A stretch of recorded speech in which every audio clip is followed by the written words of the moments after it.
Hey class, Adam Ward here. I want to work through today task 2 of our project where we're investigating the treatment of effluent from a coal-fired power plant. You'll recall in task 1 we designed a CSTR where we would use a slurry of limestone to neutralize the pH. And in the second bit of this problem, we're worried about the dissolved heavy metals, in this case high iron 2 concentrations, and our treatment strategy here is going to be to basically bubble oxygen through the water column and convert that into iron 3, which we would be able to subsequently settle out. So in order to do this problem, you've got this redox reaction that's been provided. And there's just a couple of notes that I want to talk through before we dive too much into this. One is that what we're told is that this is a pseudo first order kinetics. And what that means, or what you should hear when that comes up, is it behaves just like a first order problem. And it does so because of the concentrations of oxygen and hydrogen that are there. And so you can see that you've got this K prime equals K times concentration of oxygen per concentration of hydrogen. That should have a squared on it. Sorry for that. And this K prime, this is the one that's in units of 1 over time. That's what we should be using in this problem anywhere that we would have been looking for a first order rate coefficient. Right? This K in the middle is a constant that is specific to that reaction. So you'll see me trying to stick with K prime throughout the solution here today. Additionally, Henry's law comes into play here because that's what governs how much of a gas will be able to dissolve in water. And so if Henry's law isn't something that you remember from environmental chemistry, you can go check this out in chapter 2 of Mines. Really the only thing you need to do with it, I've already done for you at the bottom of the slide here, which is to calculate what is the maximum concentration of oxygen that we can dissolve in water given the temperature that we're at. And so I've grabbed that thermodynamic constant, Kh, and PO2 is the partial pressure of oxygen in the atmosphere, and I've picked a typical value. Alright, so we're asked then to initially produce two graphs. One that relates the oxygen saturation and the pH, where we'll hold oxygen constant and vary pH. The second will hold pH constant and vary oxygen. And so the idea is to understand how sensitive is this reaction to both the amount of oxygen and the pH inside of our batch reactor. And again, this given problem says this is in a batch reactor. And so we should be thinking about our batch reactor design equation here, or our first order rate constant, or first order reaction rate, excuse me. And for my purposes, I'm just going to rearrange it here so the left-hand side is the outflowing concentration divided by the inflowing concentration, or the initial in the denominator and the concentration at some future time t in the numerator. And we've done this before. What it means is that the left-hand side represents what fraction of the input remains, and on the right-hand side we've still got our e to the minus kt. And of course those should be k primes because this is our pseudo first order reaction. Okay, so just to remind you from the previous slide, this is how we can calculate that k prime. So the pH comes into this problem because that's related to the concentration of hydrogen ions, and the oxygen comes into this problem because we're varying how close to saturation are we. And as I've written in red, for example, if you want to know concentration at 80% saturation, we can simply multiply 0.8 times that saturated concentration from the previous slide. So my strategy here is to use Excel to make some of these plots. And so for example, I'll make one column that is the dissolved oxygen concentration. You can see here I've indicated I might be using 100% and 80%. I'll make another column of the concentrations of hydrogen ions. I guess I've used 10 to the minus 3 throughout in my doodle here, so that would be a pH of 3. We can calculate that pseudo first order rate coefficient, that K prime.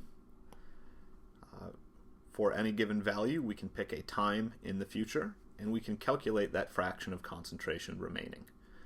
Now, I'll provide a spreadsheet for you all that has my example calculations and plots in it, and you'll be able to grab that on our course Canvas page.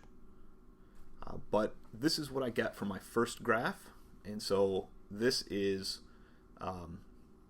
the fraction of concentration remaining on the y-axis as a function of time in the batch reactor on the x-axis. And you can see those three lines. The different colors go with the different pHs with a legend over on the right-hand side. So what we learn here is at low pH, this is a very, very slow reaction, right? Concentration is functionally insensitive to time. Those are basically flat lines. However, as we get our pH up above 7, and 8.5 is the example we've got here, we finally start to get removal at some meaningful rate. The second plot we were asked to make is to relate time in the batch reactor on the x-axis to removal y-axis, now not as a function of pH, but as a function of dissolved oxygen. So for this set of data, we've held pH constant at the value that was specified, and we've considered dissolved oxygen at various levels. And so you can see those blue dots, that's fully saturated oxygen. Those are that fastest removal rate, and as oxygen concentration decreases, we're getting slower and slower removal rates out of our reactor. Looking at a suite of plots like this, what we see is to do this efficiently, we're going to need to keep relatively high DO, or dissolved oxygen concentrations, in our reactor. Right? So we don't want oxygen to get low, or it's going to push us up to one of those flatter lines, and it's going to mean that our reactor is going to have to be larger or have a larger residence time to get the same removal. So what we've done with these two plots is sort of explore the relative importance of pH and oxygen concentrations on the reaction rates that we should expect. Given that understanding then, task F says, okay, let's design this thing as a continuously mixed flow reactor, or sometimes I use CSTR in class. So let's assume that we can keep this at a pH of 8.5, and we've got our ferric iron flowing in, and the question is, how big does that reactor need to be in gallons to achieve a 98% conversion of iron 2 to iron 3? And we're going to assume again that we can keep pH at 8.5 and that we can maintain dissolved oxygen at 100% saturation. Now, what that functionally means is we're going to have some sort of pump basically bubbling air constantly into this reactor in order to achieve that. We'll need to supply plenty of oxygen. So my mental model looks something like this. We've got our CSTR here. We know that we've got about 1 million gallons per day flowing in. Strictly speaking, we have about 1 million gallons plus 100 and some from the first CSTR that was associated with that slurry feed. I'll work the problem with a value of 1 million gallons here, acknowledging that there's a small error, 4 or 5 decimal places down. Our inflowing concentration we know was 10 to the minus third moles per liter, or molar. And while we're not told the outflowing concentration explicitly, we know that 98% of it should be removed, so 2% of the inflow should equal our outflowing concentration. We're going to keep bubbling oxygen in to keep oxygen at its saturated value of 100%, and we're going to hold pH constant at 8.5. So what you see me writing in black now is the mass balance for this CSTR. Accumulation on the left-hand side, V dc dt, is equal to inflows minus outflows minus the amount that's reacted away. And that red arrow, sort of my own script denoting the reaction term. K prime times volume times concentration. Now, we have not explicitly said that this is at steady state, but we're envisioning this to be a continuous process, so I'm going to make that steady state assumption, and the left-hand side will go to 0. And so as I take stock of our equation then, you can see I've put orange check marks over things that we know: discharge, inflowing and outflowing concentrations. In purple, you can see that I'm just reminding us that pseudo first order rate coefficient is something we can calculate given a knowledge of the reaction, the concentration of oxygen, and the concentration of hydrogen. And so we feel pretty good here because we should be able to solve this problem for volume. You'll notice up in red, kind of in the top right of the slide, I've also gone ahead and done a unit conversion to go from 1 million gallons per day to its equivalent flow in liters per minute. The reason I've chosen to do this is because several of our other terms involve units of volume in liters. So molarity, for example, moles per liter, and the way that we know about our pseudo first order rate coefficient is in units of per minute, 1/minutes. So I just went ahead and tried to get my units homogenized before I solved the problem to help keep things a bit cleaner. So plugging in values that we know, 0 on the left-hand side equals our discharge, about 2,600 liters per minute, multiplied by the inflowing concentration.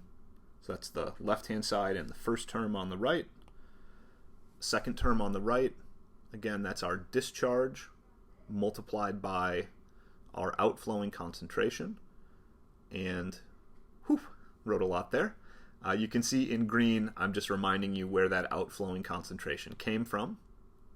And then, because I ran out of room, we're going to just picture that this equation continues, and we've got minus K prime VC.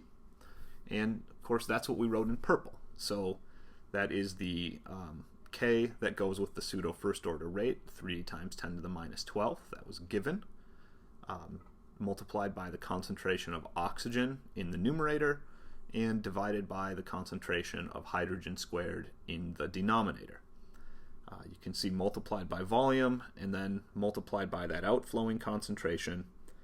And again, just trying to use these colors: purple to show you where that term for the K prime came from, green to show you where that outflowing concentration came from. Now that looks both messy and sideways because you've got to follow it up the edge of the screen, but you ought to be able to solve this and find that the volume for this reactor should be about 420 gallons by my calculation.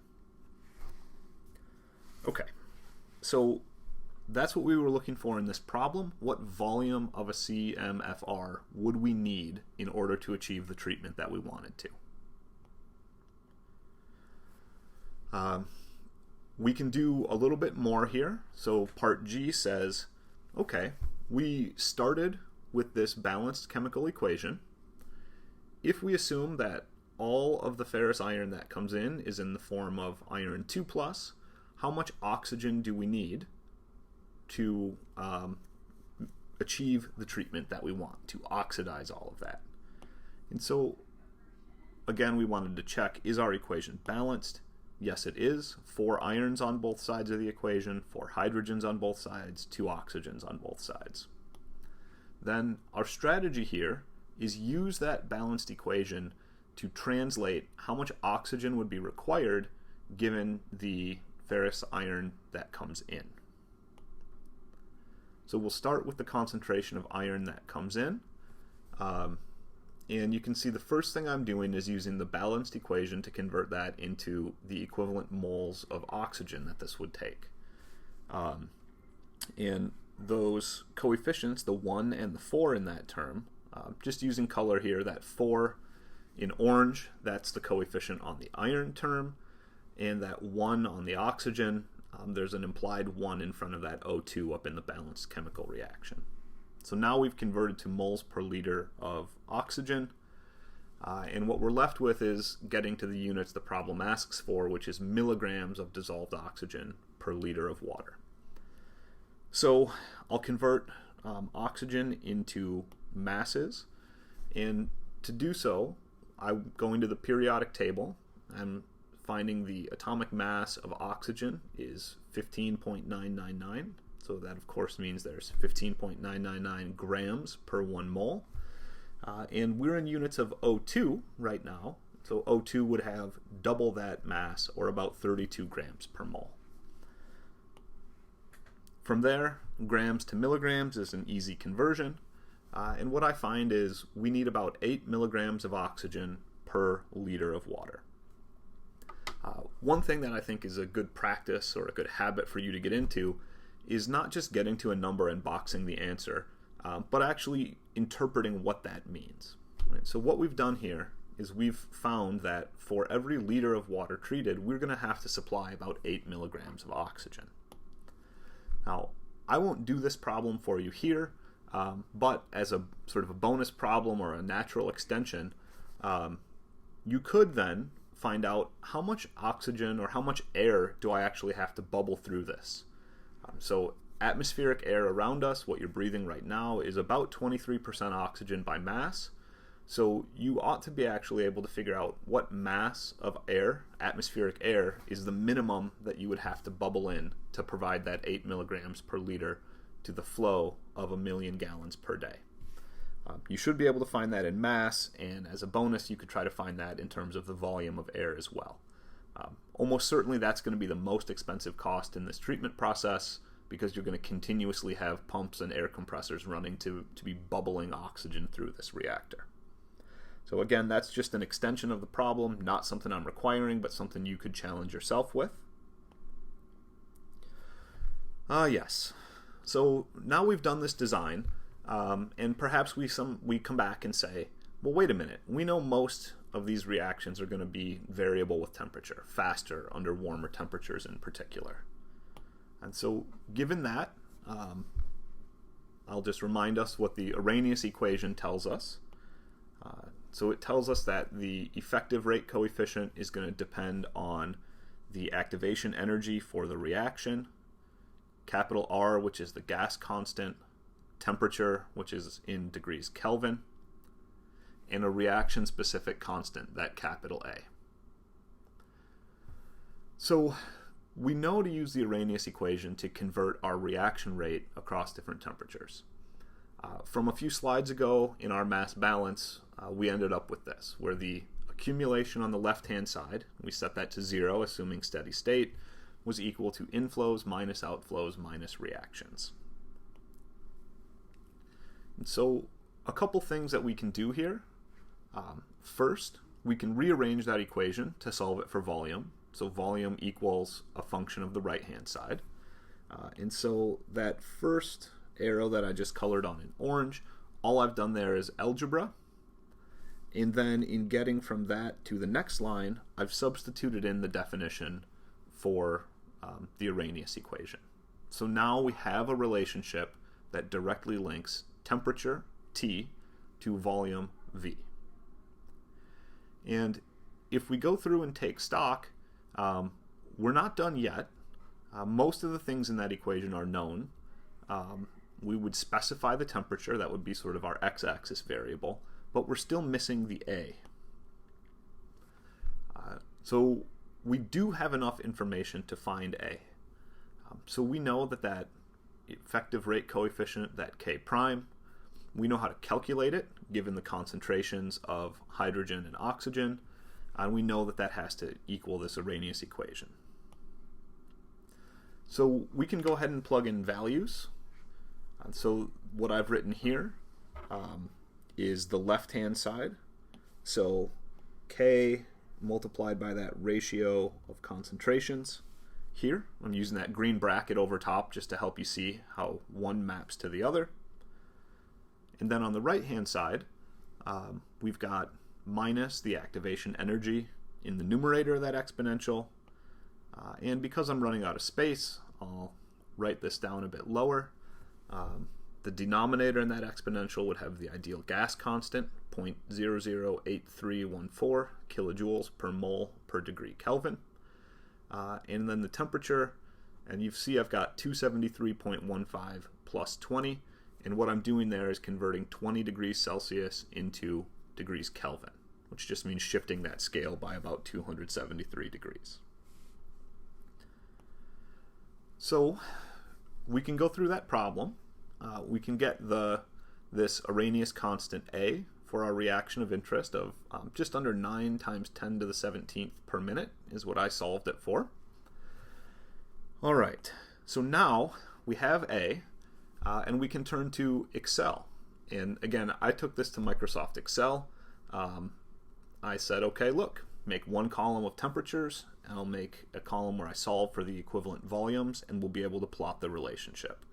So again, I'll have that spreadsheet posted for you all. The key results look like this. I'll just draw the blue line on there to help visualize it. And what I've done in Excel is simply set up a bunch of rows that have various temperatures. And then I've made another column where I calculate the volume that you would need for that specific temperature. And again, I'm able to do that because we know the Q's, we know all the C's, we just calculated the A, we know the activation energy, and we know the gas constant. So I'm able to plug in T and calculate V for every one of those rows. Just to sort of gut check that we did this correctly, several steps ago we started with a temperature of about 20 degrees and we ended up with a volume of about 420 gallons. And so you can see in those arrows I'm going up from the x-axis to the line that we had, looking across and confirming yes, that seems reasonable, that it's about 420 gallons there. So that's an important gut check because it helps us understand that we've done this problem correctly. Okay, so finally, the challenge is, now that you've designed the continuously mixed flow reactor, let's compare it to a plug flow reactor. So what volume would you have to achieve that exact same treatment for a plug flow? And we'll remember our plug flow reactor. What we really think of there is a batch reactor sitting on a conveyor belt. And so the only design parameter there is the time. Right? We would set the volume such that we achieved the time that we wanted. So I've got sort of our plug flow reactor design equation written here, our concentrations, which we know, our pseudo first order rate coefficient that we've dealt with several times now. And I'm just noting here that if you solve that out for the given conditions, it's about 80.64 per minute. And we don't know the time, but what we do know is that time in a plug flow reactor can be related to volume divided by discharge. We don't know volume, but we do know discharge. And so I'm going to go ahead and proceed by filling in the terms in this reaction, or in this equation, excuse me. So the left-hand side, you'll remember I've got 1 minus 0.98, so 98% removed times the inflow equals the inflow times E to the minus K, which we just calculated above. I've got the volume V in there still as an unknown. And because I want this volume back into gallons, I'm going to use gallons in my denominator. Because my K is in per minute, I need my time scale in minutes. And so in orange you can see I've gone ahead and taken 1 million gallons per day and I've converted that into gallons per minute. So I'm doing that to keep my units homogenized and get the output units that I want from this problem. And when I go ahead and solve that, I get a plug flow reactor volume of about 32 gallons. And you'll remember that's in contrast to our continuously mixed flow reactor, which was about 420 gallons. So about 10% of the size. The last part of this problem is not a calculation at all, but it's more of an interpretation. So on an exam, you can imagine here, I would be wanting you to think about concentrations of pH, concentrations of oxygen, and also critically evaluating the role of temperature. And so, of course, we've talked several times, and the textbook also talks about CSTRs versus plug flow reactors. One of the unique points here, now that we're dealing with temperature, is thinking about our plug flow reactor. Right? So as long as the temperature and the pH and the oxygen concentration are maintained exactly as designed, that plug flow reactor will work exactly as we set it. But if temperature drops a small amount, if oxygen doesn't stay perfectly saturated, if pH goes down, any of those conditions will cause the reaction rate to drop, and it will mean we're not meeting our removal. I think we've looked at this a few times in class and in your homework problems. The CSTR is a little bit more robust. It does have a much larger volume, but what that means is that we have a little bit more buffer. If anything changes in our system, we're still likely to get the desired performance or very close to it. So plug flow reactors are definitely more efficient in terms of the volume of reactor you need to create and probably the space and material costs associated with it. CSTRs, on the other hand, tend to have a little more robust operation and a little less sensitivity to small changes in the controlling processes.